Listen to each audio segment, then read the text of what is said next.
इस जवानी का? चौराहे पे जाके बैठ जाओ। क्या प्रॉब्लम है तुम्हें? प्रॉब्लम? अब मेरे से पूछोगे कि क्या प्रॉब्लम है? मेरे पति से शादी करवा के उसे दुबई भेज दिया 6 महीने के लिए, और मैं यहाँ क्या करूं? यहाँ जेठ जी, क्या करूं मैं इस जवानी का? ये क्या बदतमीजी है? ढको उसे। ढकने के लिए बचा ही क्या है? क्या करूंगी इसको ढक के? शादी करवा के कौन लाया था मेरी यहाँ? तुम लेकर आए थे। क्यों लेकर आए थे? कि मैं यहाँ पे सुख चैन की जिंदगी जी सकूं, अपने पति के साथ आराम से रह सकूं। लेकिन मेरे पति के पास तो मेरे लिए फुर्सत ही कहाँ है। चले गए ना मुझे छोड़ के। 6 महीने से अपने रूम के अंदर अकेली तड़पती रहती हूँ। मैं कहता हूँ पहले इसे पल्लू को संभालो। संभाल लिया। यहाँ पे बैठो। ये क्या बदतमीजी है?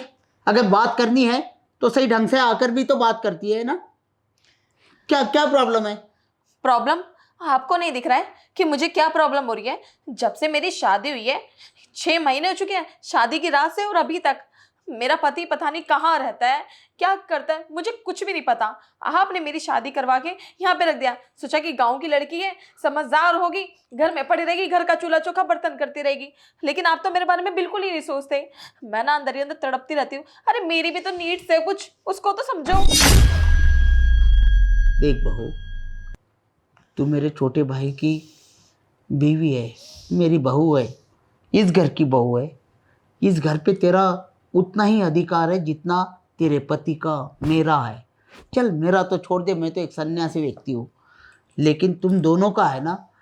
अब मुझे ना इस झमेले में इसलिए मत घसीट क्योंकि तेरा रिश्ता तो मैंने किया था, और वो तो हर बड़ा भाई का फर्ज होता है ना अपने छोटे भाई के लिए करना।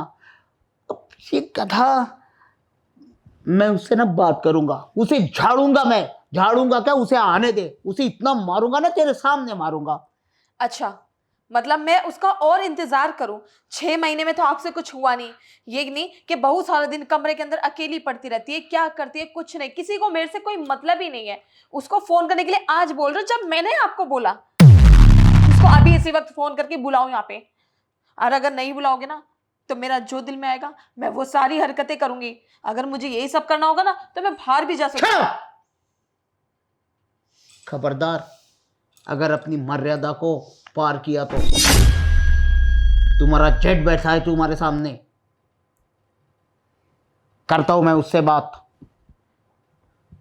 समझता हूं मैं तुम्हारी मजबूरियां, लेकिन इस गधे की ऐसी की तैसी इसे ना पैसे कमाने की जरूरत पड़ी है। इसे बोला भी था मैंने कि यहां पे यहीं पे बिजनेस सेटल कर ले। हेलो धीरज,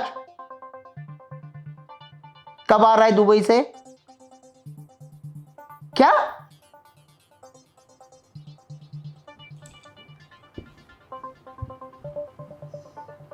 नहीं आएगा?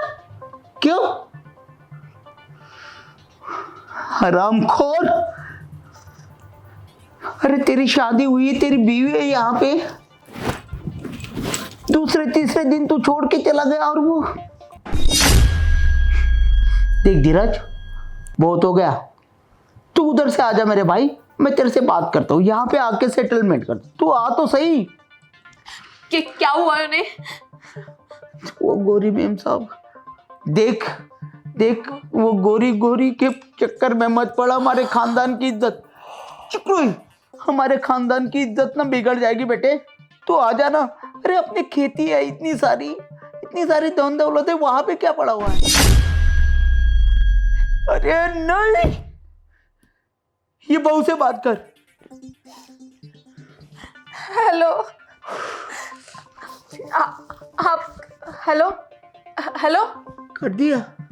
हाँ क्या हुआ है? आप मुझे बताओ सारी सच्चाई के बारे में। क्या गोरी और क्या ये? जल्दी बोलो ना, मुझे बहुत घबराहट हो रही है। जेठ जी प्लीज बोलो, क्या हुआ है? आप रो क्यों रहे हैं? बताओ ना क्या हुआ है? उसने तो किसी गोरी मेम साहब के साथ रहने लग गया वो।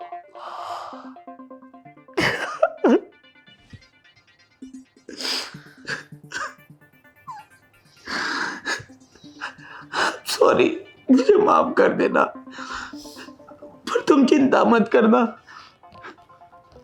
अगर वो नहीं आता है तो उसके हिस्से की सारी प्रॉपर्टी मैं तुम्हें दे दूंगा, जो तुम्हें अच्छा लगता है वो कर लेना। नहीं जेठ जी, मुझे प्रॉपर्टी का लालच नहीं है, मुझे ये सब चीज़ें नहीं चाहिए। आप नहीं समझ रहे कि मुझे क्या चाहिए। मुझे बस एक इंसान का प्यार चाहिए था, जो आज तक ज़िंदगी में कभी नहीं मिला। ना शादी से पहले माँ बापों को मिला, ना शादी के बाद पति का मिला। मुझे पता था मेरी ज़िंदगी में ना कभी कुछ अच्छा लिखा ही नहीं है। कोई बात नहीं, मैं तेरी शादी करवा दूंगा। नहीं, अब मुझे कोई शादी नहीं करनी, ना ही कुछ करना। मैं इस घर में ही रह के अपनी पूरी जिंदगी ऐसे ही काट लूंगी। अब मुझे किसी की जरूरत नहीं है। नहीं बहू, मैं तेरे साथ इतना बड़ा अन्याय, इतना बड़ा अत्याचार नहीं होने दूंगा, नहीं होने दूंगा, बिल्कुल नहीं होने दूंगा। देख, मैं तुझे इस घर में ब्याह के लाया था ना, तू इसी घर की बहू रहेगी। बेशक अगर वो गद्दार निकला, उसने तेरी कदर नहीं की तो कोई बात नहीं, लेकिन देख, मैंने आज तक कभी किसी पर नारी को छुआ तक नहीं, देखा तक नहीं। उसके पढ़ाई लिखाई के खर्चे में मैं अपना सब कुछ भूल गया था, लेकिन आज फिर से उसी का दायित्व निभाऊंगा। क्या मतलब? मैं कुछ समझे नहीं। देख बहू, मैं नहीं चाहता हूँ, या तू भी खुद ही तो नहीं चाहती कि इस घर से तू जाए। मैं तुझे अपनाऊंगा। क्या आप मुझे अपनाएंगे? आप कैसी बातें कर रहे हैं? आप तो मेरे जेठ हैं और मैं आपके बारे में ऐसा सोच भी नहीं सकती। देख, एक तरफ तो तू खुद कह रही है कि अब तू इस घर को छोड़ के नहीं जाना चाहती है, तो फिर इस घर में अगर हम दोनों रहेंगे तो कैसे रहेंगे? मुझे कुछ समझ में नहीं आ रहा, मेरा दिमाग खराब हो रहा है। मैं ना फांसी लगा के मर जाऊंगी। Shut up! खबरदार अगर मरने की बात की तो, अरे मरते तो बुज़दिल है, शेरदिल हमेशा जिंदा रहते हैं। मैं मेरे तेरा पास क्या, कोई और ऑप्शन भी तो नहीं है, मैं क्या करूं? मैं हूं ना, मैं तुझे पालूंगा, मैं तुझे प्यार दूंगा, जेठ ना सही तेरा पति बन जाऊंगा। हालांकि मैंने सोचा था कि कभी शादी नहीं करूंगा, लेकिन अब तेरे लिए फिर से एक जिंदगी जीऊंगा, और बड़े प्यार से। तू आ जा ऊपर, आ जा, तेरी तड़प